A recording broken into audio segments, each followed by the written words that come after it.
શનિવારના રોજ અમને પણ સોશિયલ મીડિયા દ્વારા ધ્યાનમાં આવેલ છે કે અમારી આરએમટીએસની બસમાં એક ડ્રાઈવર બબડાટ કરતો હોય છે, આઉટ ઓફ કંટ્રોલ હોય છે, ક્યાંક ઇન્ટોક્સિકેટેડ હોય એવું આપણે વિડીયોમાંથી ફલિત થતું હતું.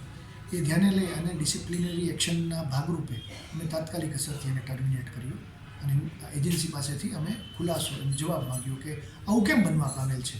આજે રાજકોટ સિટીના જે પેસેન્જર્સ છે એમની ગરિમા જળવાય તેના માટે આવું કેમ બન્યું છે.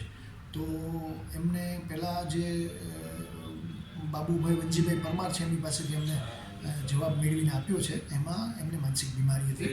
2.5 માસ પહેલાં એમનું રિક્રુટમેન્ટ થયું હતું અને એમને ડૉક્ટર પાસેથી રેગ્યુલર દવા લેતા હતા. એ દવાનો પુરવઠો ખૂટતા એમને બબડાટ અને એન્ઝાયટી આપણે ફીલ થઈ.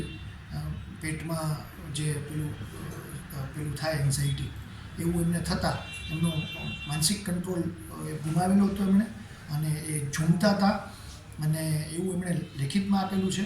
અને આવા કિસ્સામાં અમે એજન્સીને તાકીદ કરેલી છે કે આપ જે રિક્રુટ કરો ત્યારે હવે પછી આ કિસ્સાને પણ ધ્યાને લઈ કોઈપણ કંડક્ટર કે ડ્રાઈવરની માનસિક સ્થિતિને પણ ધ્યાને લઈ અને આગળ વધવા સૂચના આપેલ છે.